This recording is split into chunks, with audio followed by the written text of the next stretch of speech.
नमस्कार, आप देख रहे हैं वीआईपी न्यूज। मैं हूं आपके साथ प्रज्ञा तिवारी। रुक करते खबरों की ओर। छत्तीसगढ़ में पूर्व मंत्री कवासी लखमा से ईडी की पूछताछ लगातार जारी है, जिससे लेकर दोनों ही पार्टियों की तरफ से आरोप और प्रत्यारोप का दौर भी बना हुआ है। इसी कड़ी में प्रदेश के उप मुख्यमंत्री अरुण साव का बयान सामने आया है, जिसमें उन्होंने कहा कि भावात्मक बात करने से विषय नहीं बनेगा। ईडी सब बातों पर विचार कर रही है, उसको सहयोग करना चाहिए। उन्होंने कहा शराब घोटाला हुआ है, नकली होलोग्राम का उपयोग करते हुए ऑर्गेनाइज्ड क्रिमिनल सिंडिकेट बनाकर काम किया गया है। कांग्रेस सरकार के रहते हुए जांच शुरू हुई थी। जो सत्य है और जो तथ्य है उसे ईडी को बताना चाहिए।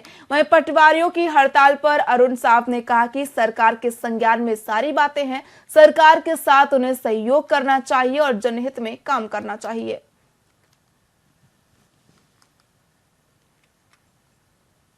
देखिए, जो केंद्रीय जांच एजेंसियां हैं, जो भी स्थिति है, ईडी की जानकारी, जो जानकारी चाहिए, चाहे कोई छोटा आदमी हो, बड़ा आदमी हो, जांच एजेंसियों को जो जांच के तथ्य है वो स्पष्ट रूप से बताना चाहिए। इसमें भावनात्मक बातें करने से या किसी बात को कहने से विषय नहीं बनेगा। आपको ईडी ने पूछताछ के लिए बुलाया है, जिसे भी बुलाए, जांच एजेंसियां हैं, जांच में सहयोग करें। लखमा जी, आप निर्दोष हैं तो आप उस तरह की बात रखें। ईडी सभी बातों पर विचार करेगी और निश्चित रूप से ईडी को आपको सहयोग करना चाहिए। देखिए, प्रदेश में बीएड शिक्षकों को फिलहाल कोई राहत मिलती हुई दिखाई नहीं दे रही। भाजपा की ओर से हाई पावर कमेटी की बात कही गई है, लेकिन अभी तक वो अमल में नहीं आ सका है। इस बीच शिक्षक मोर्चा बीएड प्रशिक्षित शिक्षकों के समर्थन में उतरा है और मोर्चे ने मुख्यमंत्री विष्णुदेव साय को पत्र लिखकर पात्र डीएड प्रशिक्षकों को नियुक्ति देते हुए बीएड प्रशिक्षित नवनियुक्त सहायक शिक्षकों की नौकरी सुरक्षित रखे जाने की मांग की है। तो वहीं वीरेंद्र दुबे ने बयान जारी कर शिक्षकों के समायोजन की मांग की है। वीरेंद्र दुबे ने कहा कि बीएड प्रशिक्षित शिक्षकों को बिना किसी गलती के सजा भुगतान कर पड़ रहा है। सरकार ने विज्ञापन जारी किया था कि राजपत्र में सरकार ने प्रकाशित किया था और अब जाकर मेरिट में स्थान लाकर उन्होंने नौकरी हासिल कर ली है, तो उनसे नौकरी छीनी जा रही है। बीएड प्रशिक्षित सहायक शिक्षकों को नौकरी से बाहर करने का जो निर्णय राज्य शासन द्वारा लिया गया है, उसका छत्तीसगढ़ शिक्षक संघर्ष मोर्चा खुले तौर पर विरोध करता है, क्योंकि छत्तीसगढ़ शिक्षक संघर्ष मोर्चा की एक ही मांग है कि मेरिट में जब वो आए हैं तभी तो नौकरी पाए हैं। और सहायक शिक्षकों की एक ही मांग है, एक ही नारा है कि उनका समायोजन किया जाना चाहिए, क्योंकि जो वैकेंसी निकाली थी वह सरकार ने निकाला था, राजपत्र सरकार ने प्रकाशित किया था और ये मेरिट में आकर विधिवत इन्होंने सर्विस को ज्वाइन किया।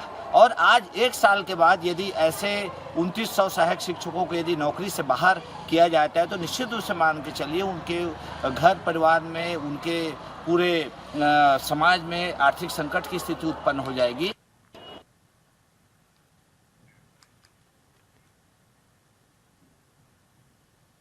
चर्चा शराब घोटाले मामले को लेकर कवासी लखमा पूछताछ के लिए ईडी ऑफिस पहुंचे, जहां उन्होंने पत्रकारों से चर्चा करते हुए कहा कि सरकार उन्हें फंसाने का काम कर रही है। उन्होंने विधानसभा में बस्तर के लोग और आदिवासियों की आवाज उठाई थी, जिसके चलते सरकार उन्हें परेशान कर रही है। इस दौरान उन्होंने कहा कि वो एक गरीब आदमी है। उन्होंने कहा कि जिस प्रकार भगवान राम के पिता दशरथ को अंधे को तीर मारने के चलते परिणाम को भुगतना पड़ा था, उसी प्रकार वो भी एक अंधा आदमी है और सरकार को इसका परिणाम भुगतना पड़ेगा।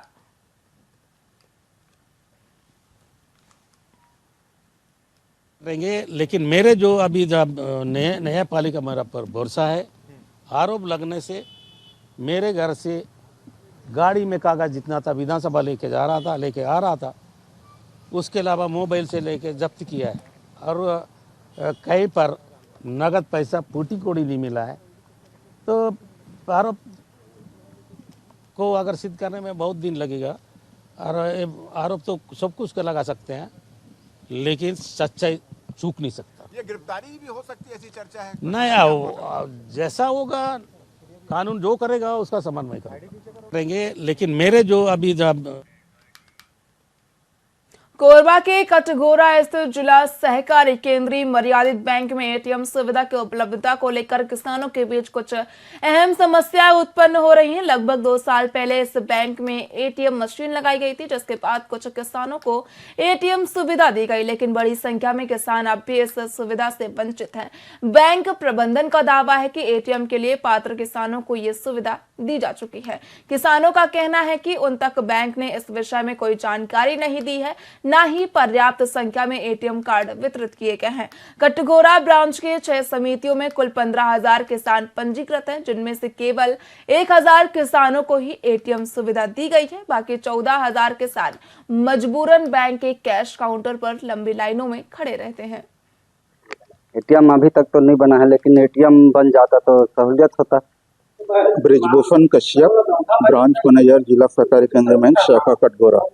हमारे कटघोरा ब्रांच में कुल 6 समितियां हैं, जिसमें 15,000 के आसपास किसान पंजीकृत हैं, जिनका सभी का खाता हमारे बैंक में संचालित है। कितनों का एटीएम? इसमें प्रधान कार्यालय से जो 1,000 प्राप्त हुआ था एटीएम, पूर्ण रूप से वितरण किया जा चुका है। एटीएम में कभी कभी मैं निकालता तो निकलते उसे, तो ज्यादा नहीं निकालो छोटे मोटे।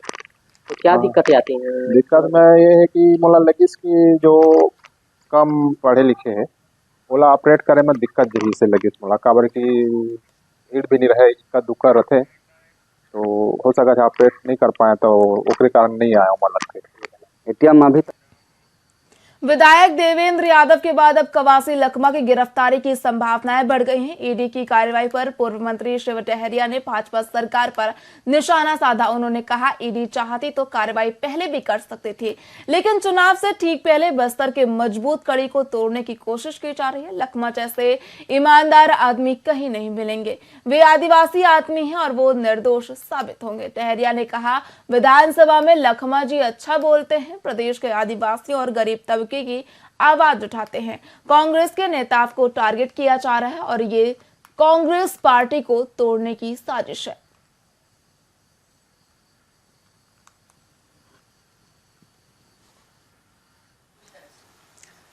देखिए, ईडी अगर चाहती तो कार्रवाई पहले भी कर सकती थी, लेकिन अब पंचायत का चुनाव है, नगर पालिका नगर पंचायतों का चुनाव है, तो बस्तर में एक मजबूत कड़ी है हमारे आदरणीय लखमा जी, और उस मजबूत कड़ी को तोड़ने का प्रयास कर रहे हैं ताकि कांग्रेस पार्टी कमज़ोर हो बस्तर में, और प्रदेश में लोगों के दिखा कि कांग्रेस पार्टी के नेतागण को हम इस तरह से गिरफ्तार कर रहे हैं, तो ये गलत बात है। और लखमा जी जैसे ईमानदार आदमी और कहीं नहीं मिलेगा। एक आदिवासी है और सच्चा आदिवासी निश्चित रूप से ईडी की जांच में वो पूरी तरह से खरे उतरेंगे और निरपराध घोषित होंगे।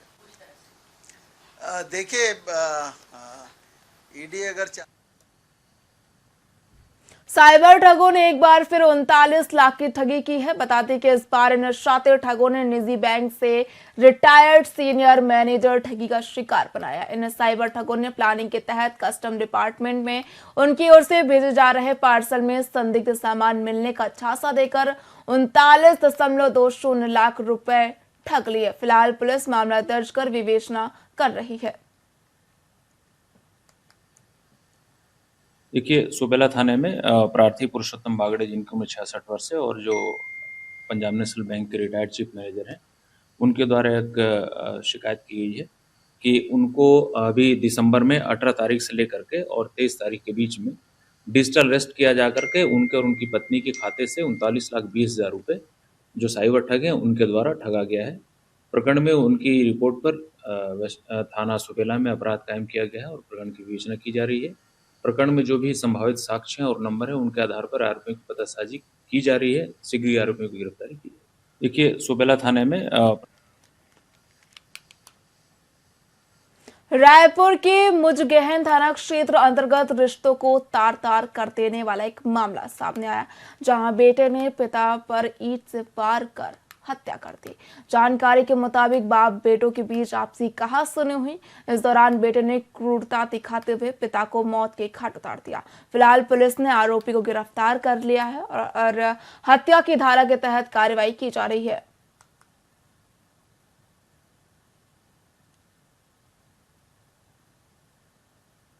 कल थाना मुजगान में टीआई को सूचना मिला था, जिसमें कांदुल के पास के मरघट के पास एक घर बनाकर एक शर्मा परिवार रह रहा था।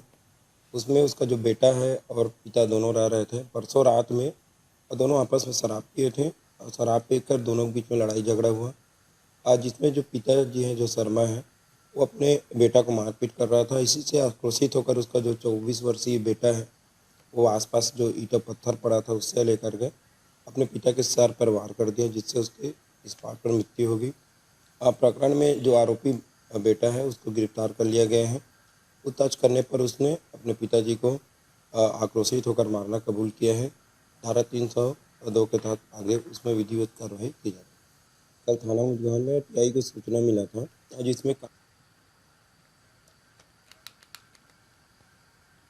रायपुर में करोड़ों की ठगी का पुलिस ने भांडाफोड़ कर 2 दर्जन से अधिक कारों को बरामद किया है। जानकारी के मुताबिक जगमोहन सिंह मंचराम नाम के शख्स ने कई लोगों से ठगी की घटना को अंजाम दिया था। वहीं रायपुर एसएसपी लाल उमेद सिंह ने बताया कि आरोपी किराए से ली गई गाड़ियों की फर्जी तरीके से ठगी करता था और 2 दिन पहले ही पुलिस को इसकी सूचना मिली, जिसके बाद मामले में त्वरित कार्रवाई करते हुए ठगी के मामलों का खुलासा करते हुए आरोपी को गिरफ्तार कर लिया गया और ठगी की गई 2 दर्जन से अधिक कारों को बरामद किया गया। फिलहाल संबंधित धारा के तहत मामला दर्ज कर आगे की कार्रवाई की जा रही है। उसकी जो बोलेरो वाहन है उसको किराए पर लेकर 25,000 रुपये किराए पर लेकर के प्रति माह 25,000 रुपये दूंगा, यह कहते हुए उससे किराए पर लिया था। पूर्व में 25,000 रुपये के बदले पहले महीने में 15,000 रुपये दिया। बाद में इसके द्वारा किराया न देते हुए अपने आप को टालम टोल करता रहा और जब प्रार्थी के द्वारा अपनी गाड़ी को दिखाने या मांगने की बात की गई तो उस अंततः अपने उससे संपर्क विच्छेद कर दिया गया। प्रार्थी इसके आधार पर पुलिस के पास रिपोर्ट दर्ज कराने आया, जिस पर सिविल लाइन थाना में धारा 318(4) और 316 BNS के तहत में अपराध पंजीबद्ध कर इसकी विवेचना की गई। विवेचना के दौरान पता तलाश किया जाकर आरोपी को गिरफ्तार किया गया। आरोपी से जब पूछताछ की गई तो इसके द्वारा दरपरत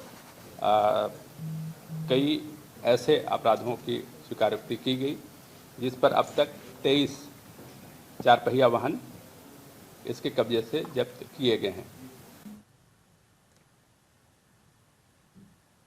फिलहाल खबरों में इतना ही। देखते रहिए VIP न्यूज़। नमस्कार।